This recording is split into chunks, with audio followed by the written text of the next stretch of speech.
Hello, this is Christina Barney watching Black Tea News.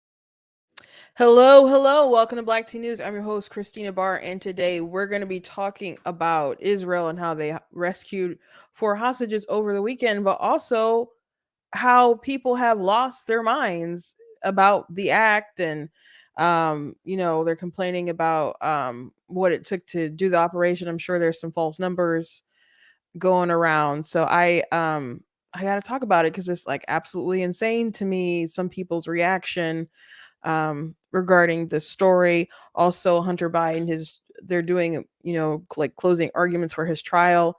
And I don't know what's gonna happen. I'd be surprised if they convicted him. Already been through this. He's, the family is the darling over there. But there was an interesting video that I want to show you guys of a woman who is protesting and saying basically she didn't receive justice and she wants there to be some kind of justice in the case of Hunter Biden.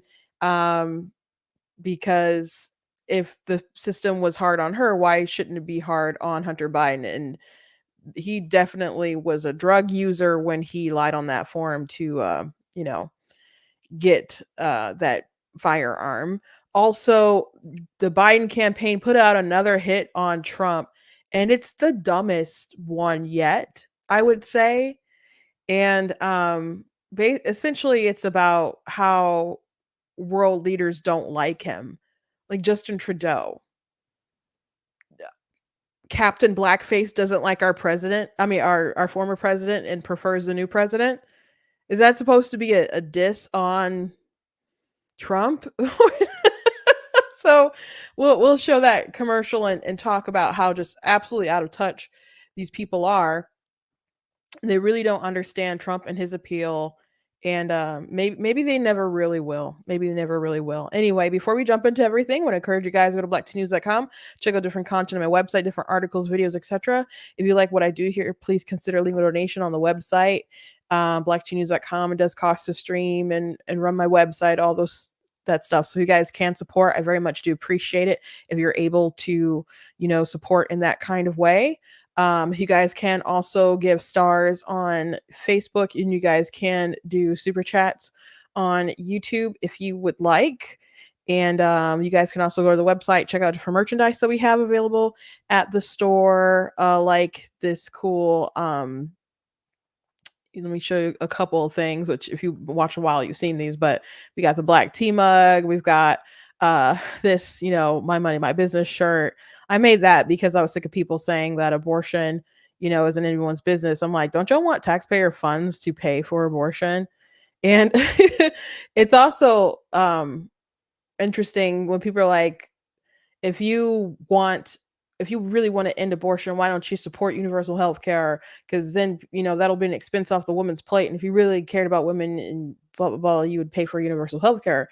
I'm like, okay, but you think abortion is health care. Yeah. So wouldn't you want the health care to pay for the abortions that I think are immoral? Why? This isn't connecting, guys. Just think about it. But we got other stuff as well, including, where's my favorite one is this one, the I am not the victim you're looking for t-shirt. So that's available as well. You guys can go to blacktnews.com, check out all that good stuff on the site. But if you do want to support, the best way to do that is just to go to blacktnews.com/donate. Today is my birthday, guys. I'm 35 years old. So, we're all getting old together. But yeah, I saw someone graduate. I didn't see them graduate, but someone posted graduation photos of somebody that I know. I'm like, I remember when that was a kid, man. And now they're graduating. It's so crazy. But I'm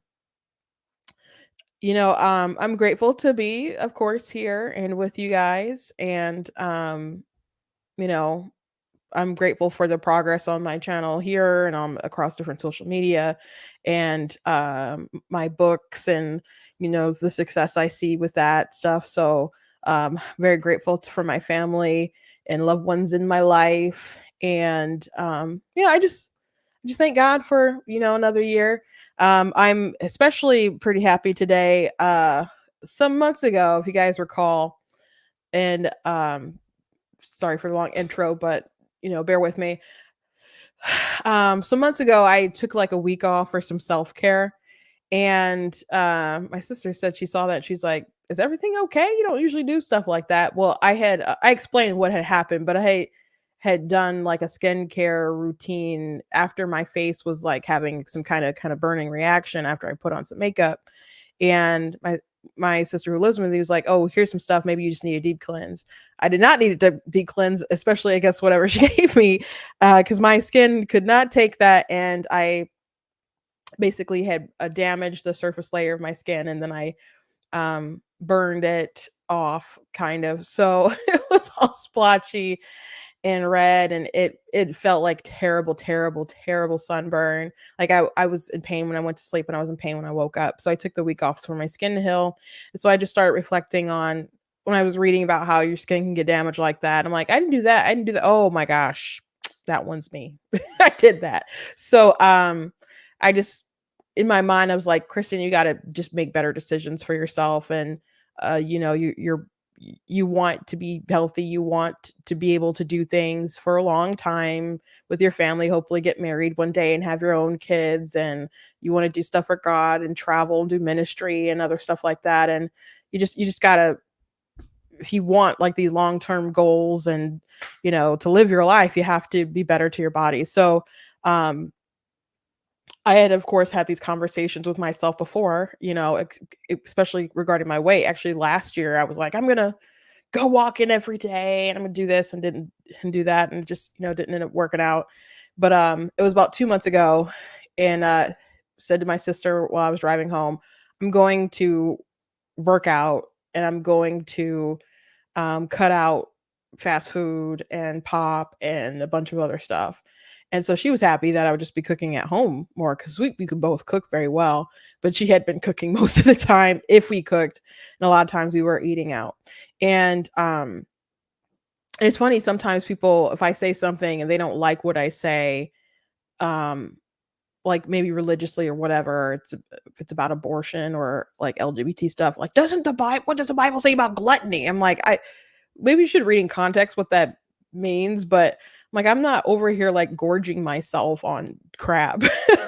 Like I had just gotten really inactive and busy with life, and fast food is convenient, but that those calories add up, pretty quickly after you just eat like a sandwich or something.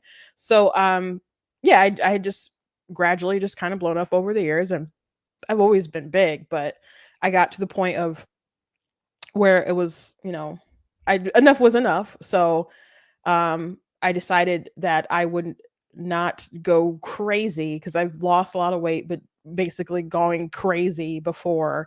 And and that took up a lot of time, and I couldn't afford for all my time to be sucked up in trying to drop weight, because I still had to write and do Black Tea News. And so I just decided that I was going to properly manage my time and make sure that exercise was a part of my life.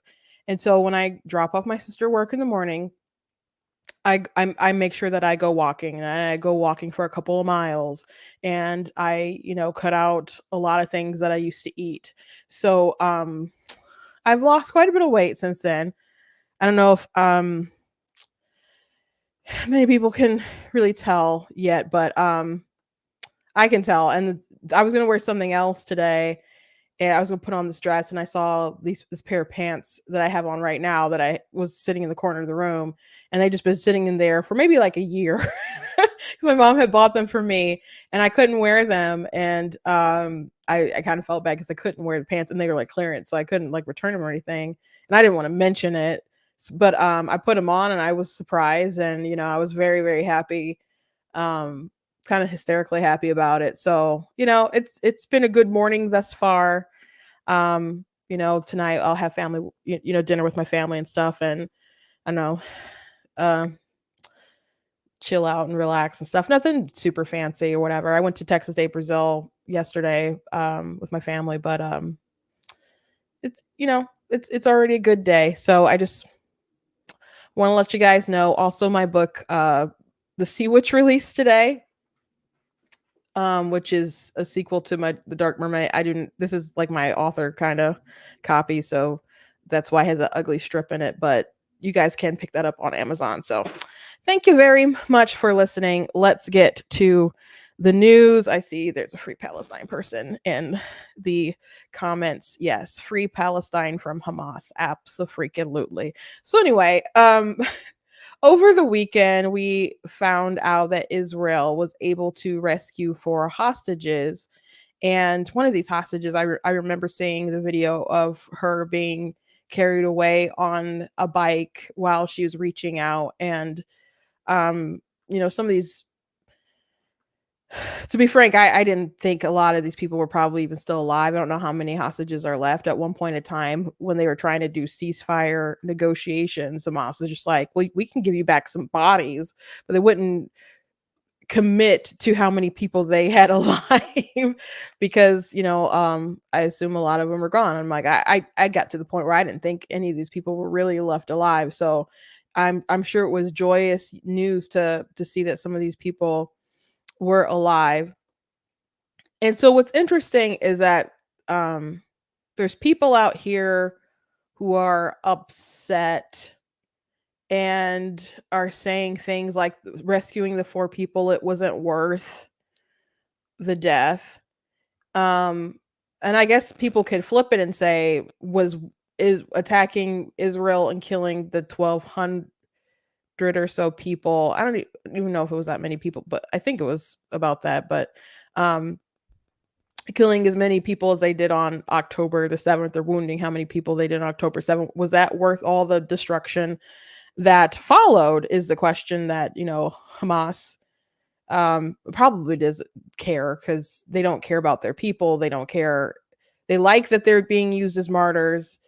They like that there's a high death count because they believe it's turning the international community against Israel, which I suppose that it is. And they say that as they see that as a victory. And as long as they're still standing and Israel has to retreat some kind of way, they're going to take it as a W. The people, other sort of Iranian proxies, are going to take that as a W, and it'll make Israel look weaker and will make things more dangerous for them. And eventually they will attack again. And they're promising that if we survive, we will attack Israel again. So my opinion about all this, and I don't want to be some kind of apologist or something, and I'm not a spokesperson for the country, but it always puzzled me, because I'm like, if this thing happened to America, we would not bother being lectured by anyone about our response, and we would come in hard, we would come in swift. And there was one war specialist who detailed all of the measures that Israel was taking to mitigate civilian casualties. And they were comparing that to other modern warfare with other countries, including the US. And I can tell you, Israel has done more to try to mitigate civilian casualties than the US has done in the past, and probably will do in the future, just to be frank. And according to probably the realistic numbers, is it's one civilian is too many, but the ratio is better than the ratios of what other countries when they engage in urban warfare. So anyway, they were able to rescue these 4 people, and there were such insane responses from some people. And I'm going to show you an interview that happened over the weekend that was just silly. But one person, there's a lot of like accounts that were like pro Hamas accounts saying crazy stuff. But Mark Ruffalo said something that was pretty crazy to me. and just really kind of ignorant. I guess is the craziest. I mean, look at these. They're home. They're happy to be with their family. I mean, they've been there since again October the 7th. I know. I just know I want my child home. I don't want my child home. I know a lot of people want all sorts of different things from both different sides, and I get it. But they didn't have to take them. And not only did Hamas take them, and then people cheered as Hamas brought in different, hostages. They were being held by one person was a journalist. So, those are the people who they mark as civilians when there's some kind of death toll. And the death toll that they have right now is being claimed by Hamas. And the AP and other people have done stories about how the death count of the 30,000 didn't make sense, but AP finally did a story like maybe a week ago about how the numbers didn't make sense. But now everyone's back to just saying, Hamas's numbers and leaving it at that. I don't know what the real count is. And again, one is too many. War is just war is awful. War is terrible. But these people wanted their hostages back. And if it was my child, I would want them returned. And it's really that simple. And what's crazy to me is the logic after October the 7th. I saw so many people saying things like, well, it's not, we're not justifying what happened, but when you live under this oppression, et cetera, et cetera, then anything is justified. So they were justifying the attack. And there's all of these apologists. They didn't want to say, yeah, it was okay to go to the music festival and to go into those homes and kill those families and kill those kids and kidnap grannies. And no one wanted to say that, but at the same time, they were still justifying all that happened and saying, well, all this stuff happened. So the escalation, it's just justified. So is it not justified for people to go in and retake their people who've been kidnapped for months? How is it not justified to go in and get their people back, even if there would be death? And I'm not saying people should target civilians, but when you hide behind civilians, obviously things are going to happen. Tragic things are going to happen, especially when the civilians are also engaging in the terror.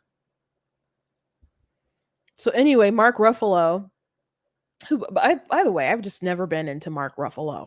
There's never been a role that I'm like, Mark Ruffalo was just born for that. He was the best person for that job.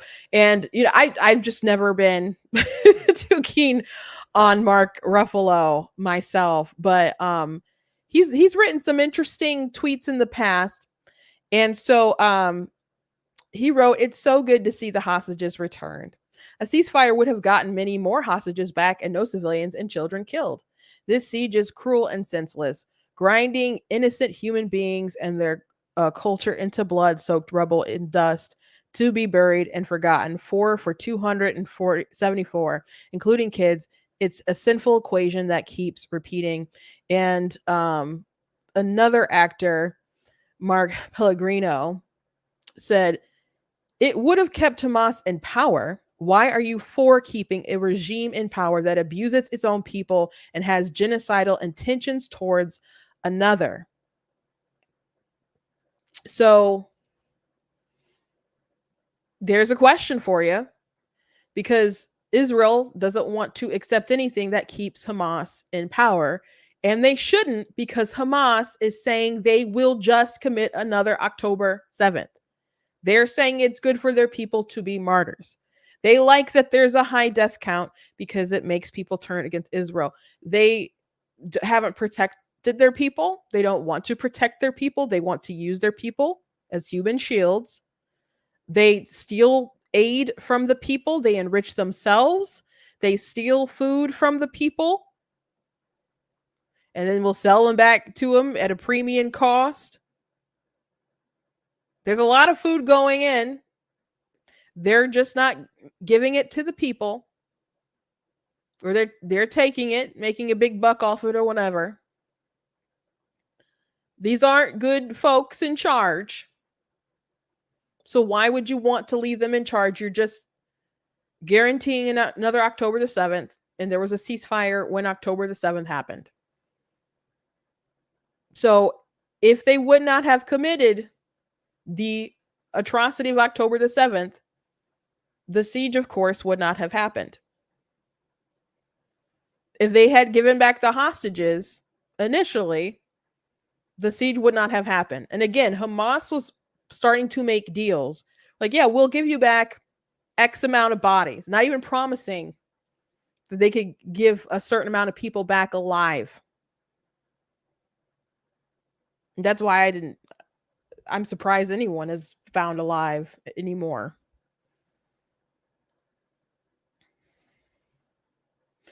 And this 274 number, it could be that number. It's probably not that number because Hamas has been lying about the numbers. Israel has been willing to release prisoners for hostages and has done that. And even when they did that, people were complaining about it as if Israel cared, like, oh, they released all these prisoners for this amount of hostages. They must care so little about their people and their lives mean less. That was the kind of rhetoric that was still going around. These people can't win. The only thing that should be what they want to accomplish is victory with Hamas. It's funny how he says they could just do a ceasefire. Why not say, well, Hamas could surrender and it could be over? Why not that? Why not that? I just know I want my child back. And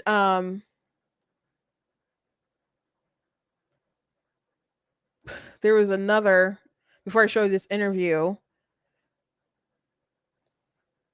here's another crazy. Is killing more than 200 Palestinian civilians worth for Israeli hostages? A question worth asking on the record. Also, why is Bibi rejecting all the ceasefire for hostage deals? Because he cares more about staying in power and continuing the war. And so A.G. Hamilton replied to this tweet. He said, the nonstop propaganda is exhausting. Putting aside the inevitable death toll, revision referring to the people that were shooting RPGs and guns at IDF forces as civilians speaks for itself. The anti-Israel crowd has to consistently pretend like the militants just don't exist, ignores that many of the civilians died because the hostages were held among civilians, and then militants chose to start a firefight to keep them there. Per reports, the fighting and casualties were limited with Noah's escape. It was when the unit with the other 3 hostages tried to escape that much of the fighting started. The insane fake narrative these people have created, blaming Bibi instead of Hamas for lack of a deal, despite even the Biden administration for months admitting the side moving the goalpost was Hamas. Israel has made one concession after the next, mostly due to the U.S. pressure and poor negotiating. The goalposts keep moving because Hamas doesn't want a deal because they saw running the clock as a path to victory. And running the clock is a good way to beat the West, man.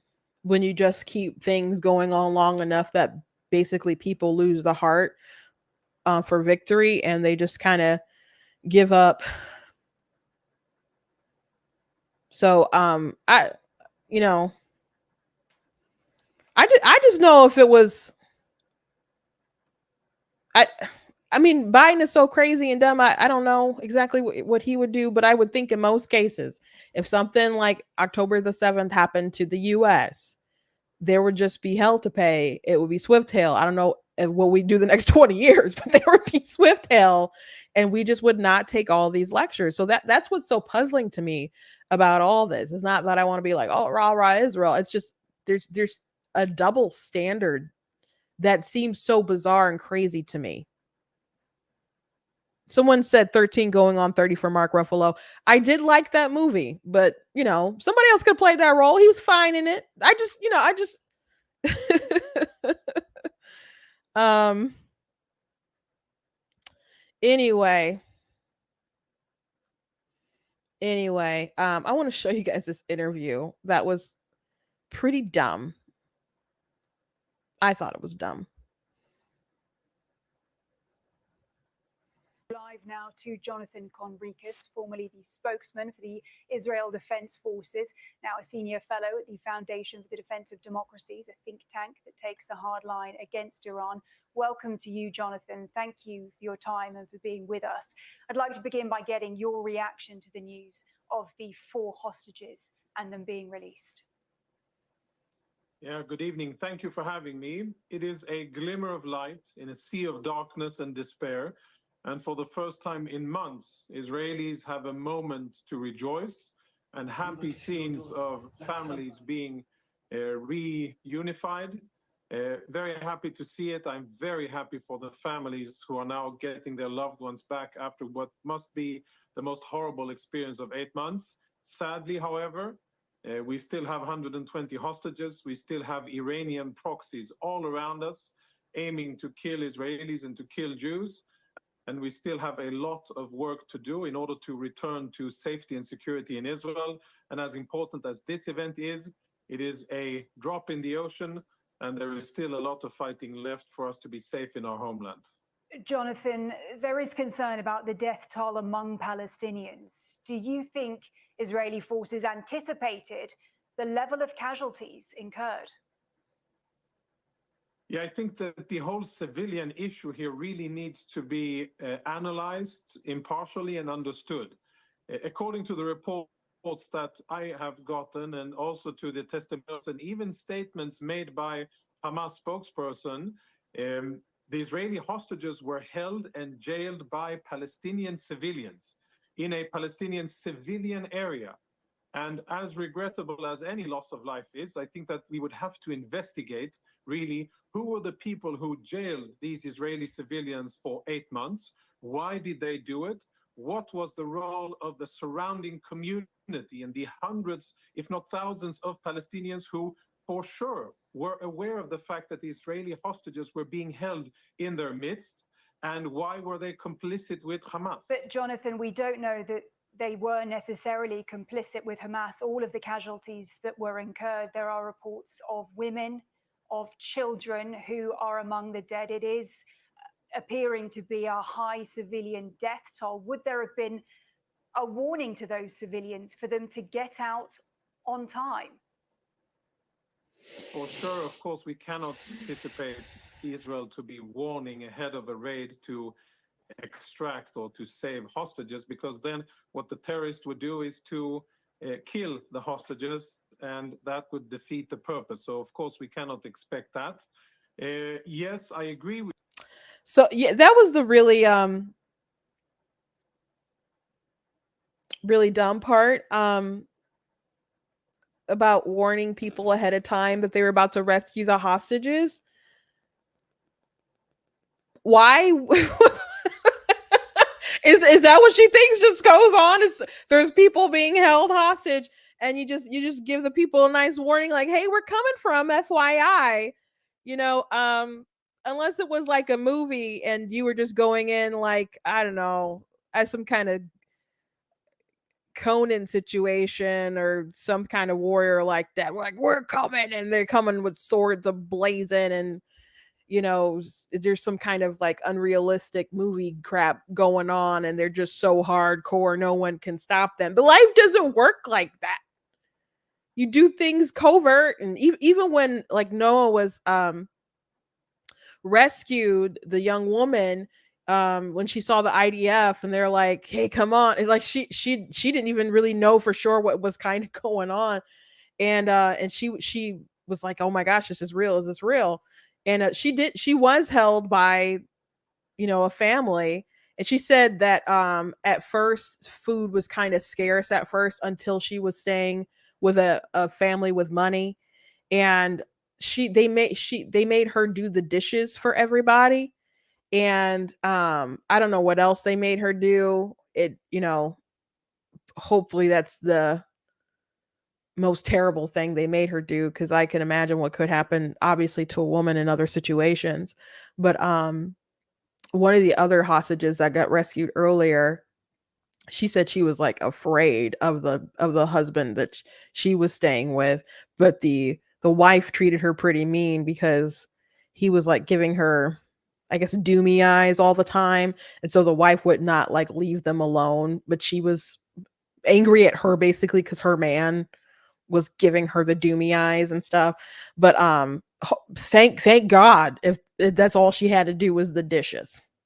But obviously you don't want to be a domestic slave for 8 months or however long she was with them, and you'd rather be home with your family.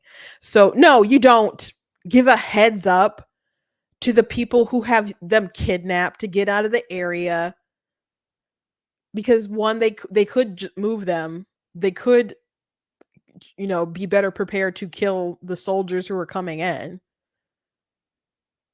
or they could move them. It's that's why I named this title like the ridiculousness of the propagandists, because it's such a dumb question.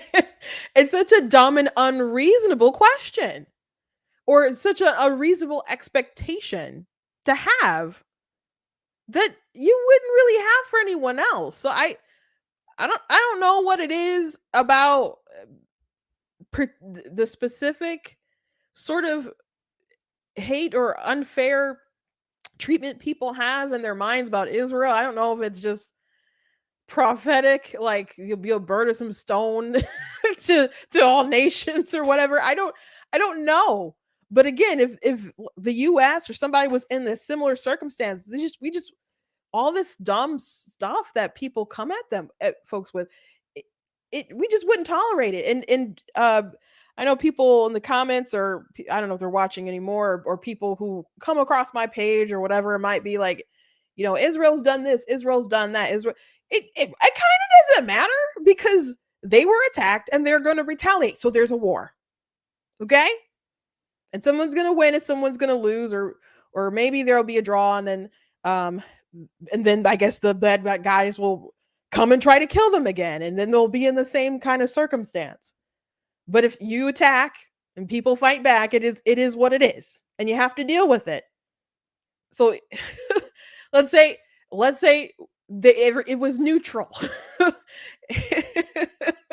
It was neutral, and then they attacked or whatever, and it is what it is, and you're engaged in a war. They're fighting back, someone's got to win. That's how it works.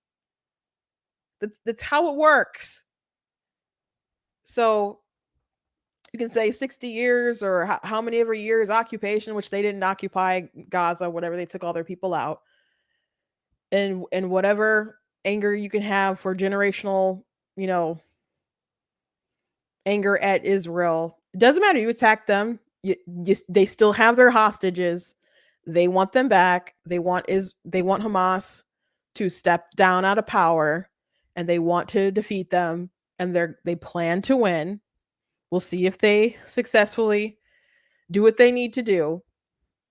And you know what? I had tweeted this out, but Joe Biden, I don't know if I tweeted, maybe it was on Facebook, but I wrote it somewhere on social media, just noted that they wouldn't have their 4 hostages back right now if they just listened to Biden and his bullying about staying out of Rafah. So, but at the end of the day, they have to do what's right by their people. The problem with Gaza, the Palestinians, is unfortunately the people in charge don't care about their people. So you guys can hashtag free Palestine all you want, but the people who should be free are the Palestinian people from Hamas. That's who you should want freedom from. Not river to the sea, get, rid of Israel, etc., blah blah blah. You'd be way better off if you could just get rid of Hamas, stop the Iranian proxy nonsense, and just try to live life, man.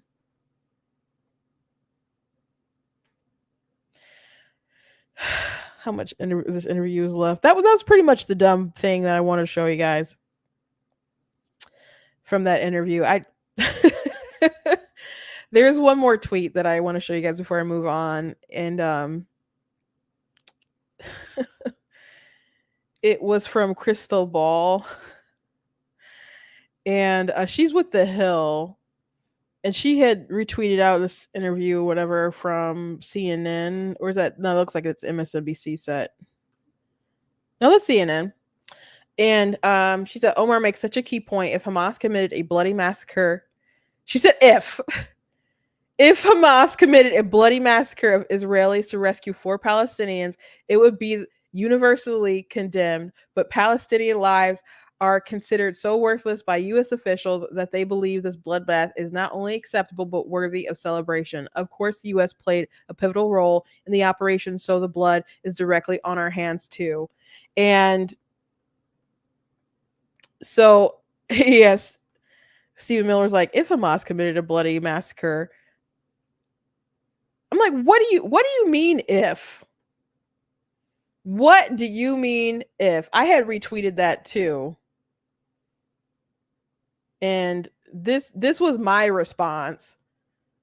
If with OJ, because OJ, he was found not guilty of his accusation, and then he wrote a book called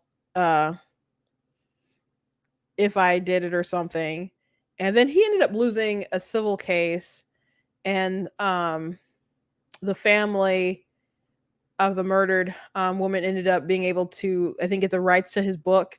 And so they printed the book, and I don't know if they took all the money from the sales, but they were able to make the if on the book very tiny. And it was just like, the if was very small. So it was like, I did it instead of like, if I did it. But what do you mean if they committed a bloody massacre? If they committed a bloody massacre like that, it would be condemned around the world. It was condemned by many around the world, and people were saying Israel has a right to defend itself and get their hostages back or whatever. And people lost that hype real fast. But there were people right away who were like, well, when you've been occupied in this blah blah blah, like nothing is really not justified. So the goal to be like, if Hamas, as if they haven't impugned themselves in such a way already. They'll kill their own civilians. They'll use them.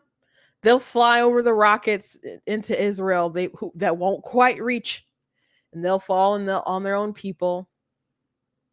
They'll have civilians stored around ammunitions and other stuff. So even if Israel, might hit something, there might be some kind of backlash that, ends up causing some kind of big explosion, or there's all kinds of ways that they endanger civilians. They don't care about their people. They'll run them over while stealing the aid trucks. So these people are crazy.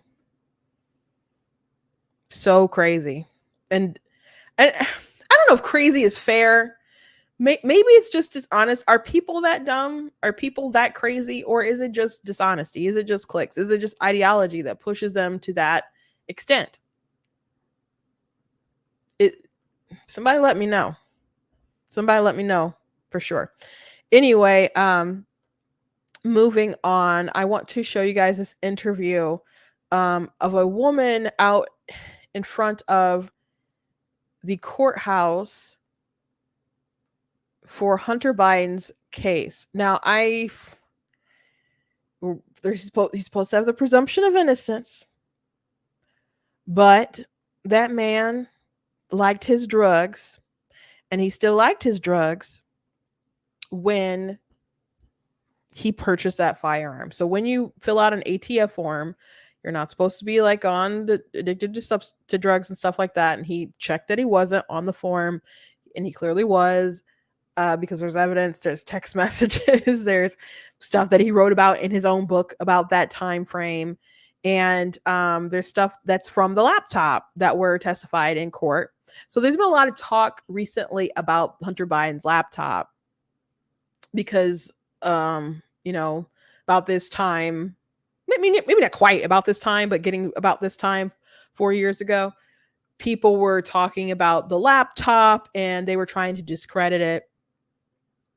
And they were saying it was Russian propaganda, had all the earmarks of Russian propaganda. James Clapper, by the way, was asked whether he regretted signing his name to the letter, the infamous letter of all these intelligence people to say that it was like, oh, Russian propaganda. And he said no. He said no. He probably said no because at the end of the day, Joe Biden is president and Trump is not. So why would he care? Why would he care? But all those people who signed their name, everybody needs to be looked at sideways and not trusted, etc. I wonder if any of them genuinely believe that laptop was fake when they signed that letter. I wonder if anyone said that, because they easily could have asked the president when they were asked to sign that, like, is it true? Is it true? Is this actually Hunter's laptop?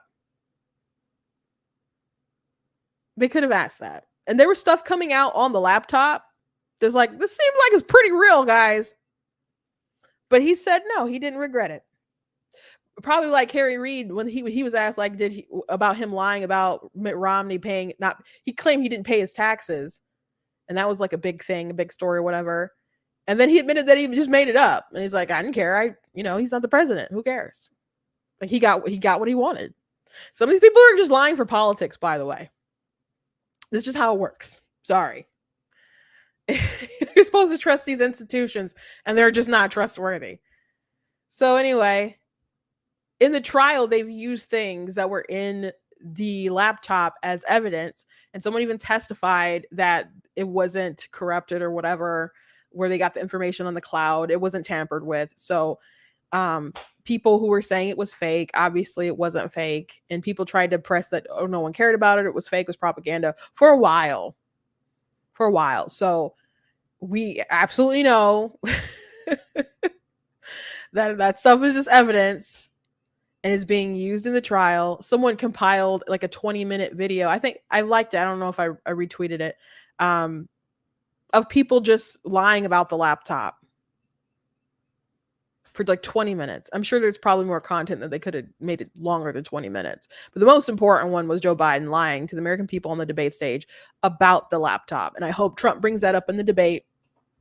I hope Trump is just firing off of all cylinders, because that first debate that they had back in 2020 just wasn't great. So I just hope he's ready and ripping and roaring and just ready to crush it and bring up some very important stuff, because Joe Biden blamed a hostile like nuclear power for interfering with our election when he knew that laptop belonged to his crackhead son. But anyway, they are about to do closing.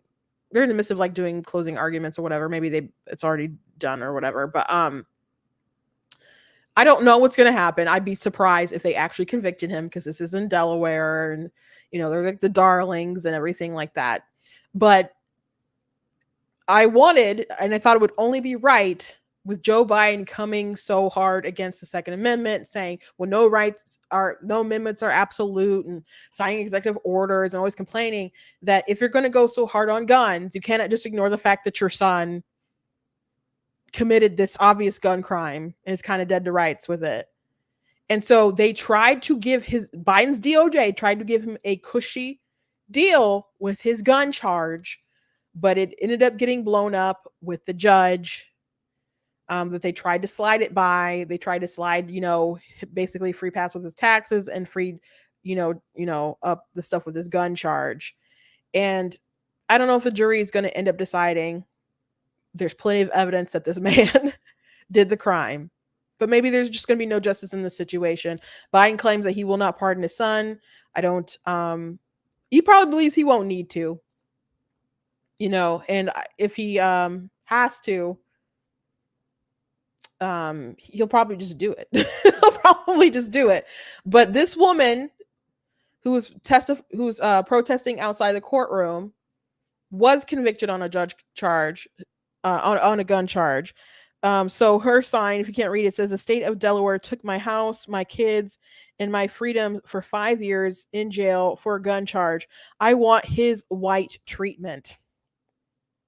So that's what her sign says. So let's go ahead and listen. Can you tell me why you're out here today? I'm out here because I lost my children. I lost my home. I spent 5 years in jail for obliviated serial numbers. Delaware has their own Newman versus the state gun Supreme Court case where they made an affirmative defense that I had to prove that the gun was manufactured before 1971. I wasn't offered the same privileges or opportunities as Mr. Hunter Biden. A lot of people here in Delaware do not have the opportunity to come out and speak because they are also at Superior Court facing gun charges. They have not been able to come here and practice their Second Amendment right. I want to be a voice for the voiceless, and I need a home. It's hard to get a house with a felony. The rent is so I have not been able to be giving the opportunity of true justice and transparency, and that is what I seek today. How would you react if Hunter Biden was found not guilty? I would not be surprised because, again, Lady Justice wears a blindfold. So I wouldn't be surprised. But would it be transparent? No. Would it be equal? No. But will we make this right? Yes. I believe that what's happening here today is really a start. Because whatever was going on behind closed doors, everyone is able to see. And true hearts will be able to be touched. No matter who you are, justice is for all, equal. All right, thank you so much. Is there anything else you want to share? I just want to say that I hope that we do not get a not guilty verdict today. We want guilty because if you did it, then you should be held accountable like everyone else is. Thank you. Thank you very much. Yeah. Again, I mean, there's text messages about him getting drugs, and he dummy wrote it in his book. So there's evidence from the laptop that is and always has been real. So we'll see what happens. Last thing I want to address with you guys today is a video that the Biden campaign decided to put out, and I think it is so dumb. It is dumb, and they totally do not understand Trump and his appeal to the country. And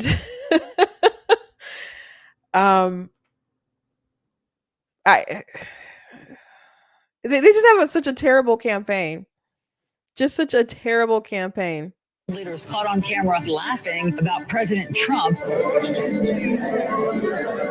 Several world leaders mocking President Trump. They're laughing at him. My administration has accomplished more than almost any administration in the history of our country.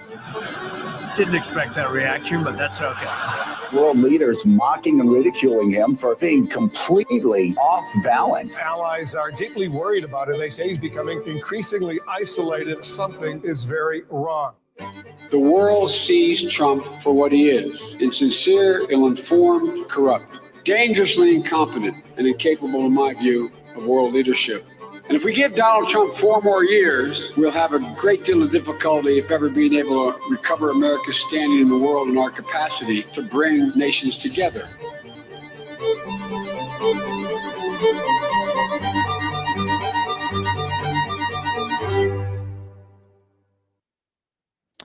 Proved by Joe Biden, paid for by Biden for president. Okay. So that's an official video there.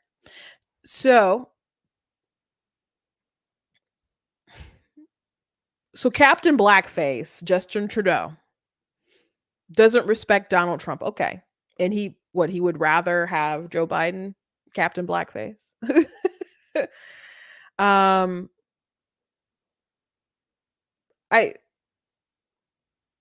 what would people who wanted to buck the system, who thinks that many of these leaders are corrupt and don't care about their people, and want to focus on America and their interests first, why would they care about Macron and Merkel? Like, why? Why? Especially after she like empowered Putin, and was Trump wrong about the oil and the pipelines and and many of the things that he talked about on the world stage? He has pretty good instincts when it comes to a lot of the foreign policy stuff. I think he's someone who definitely needs good people around him to help him, guide him into some really good decisions. But there are some things that he has gut instincts about where he's pretty on point. And whoever made that video and thought we're gonna really get him with this, because as I'm watching this video and like, oh, the world is laughing, and we need a president the world respects. What's going through my mind is people falling from airplanes while leaving Afghanistan. That's what's going through my mind. And that was when Joe Biden's poll numbers began to tank, when he wasn't just, oh, the grandpa who likes to lick ice cream. It was this guy makes some dangerous decisions that lead to people dying. And then he continued to make bad decisions that led to people dying, including that drone strike that killed an aid worker and some kids. So the world is laughing at us. You don't think they're laughing at us when you're falling down the stairs and, we're debating about whether or not you pooped on yourself? Which, I mean, I didn't think he pooped on himself, and he was just, taking time to kind of just sit down in a chair. But there was actually a fact check about that, like a video from like a news organization, maybe it was AP. And if someone has to fact check whether you pooped on yourself, that you're not, when it's just not a good look. It's just not a good look. There's that phrase, if you're explaining, you're losing. And if you have to explain that the president didn't poop on himself in front of the world stage, that's not a good thing. If people have to debate whether he's falling asleep during world events, that's not a good thing. If people are like on pins and needles, terrified that you may fall down the stairs, that is not a good thing. If you have to call all these lids, and a lid is like when they're like done for the day, and the schedule's clear and the press are notified and they can go home or whatever because the president's not doing anything else. It's not a good thing. I don't think it's good that both of them are so old, but Biden is older and he's not with it. And the pictures that they used, of course, when he was like vice president and maybe some other situations, I don't know, but they're older photos, mostly in that video. And people can see Biden now. People can see Biden now.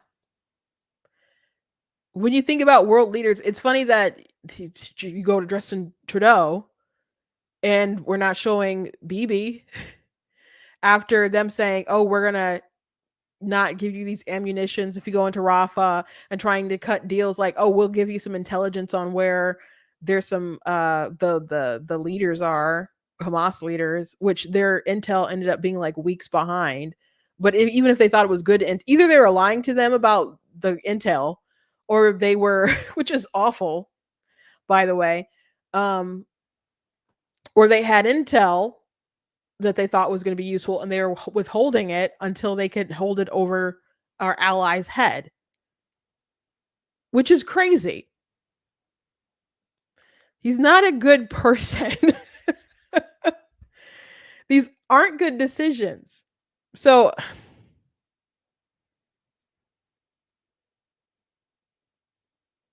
who thinks of this stuff? You really think people are like, yeah, that's right, the guy who did blackface is laughing at Trump? Just stop it. Who cares? The guy who locked down his country and was so tyrannical. Trudeau locking people's accounts and all kinds of crazy stuff. Canada really took COVID very far. Canada took it really far, even though they had a very high rate of people who voluntarily got the jab. They still wanted to take it too far. And he seems pretty incompetent.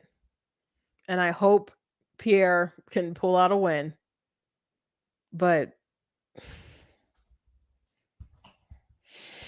I don't know why. I don't know why they think the stooges of foreign policy is what's going to move people to be like, you know what, we can't support Trump. We need a stuffy leader who no one really likes to be the person as opposed to Trump. And I already said this, but so much stuff is politics anyway. Now maybe they really don't like Trump and they look down on him, etc.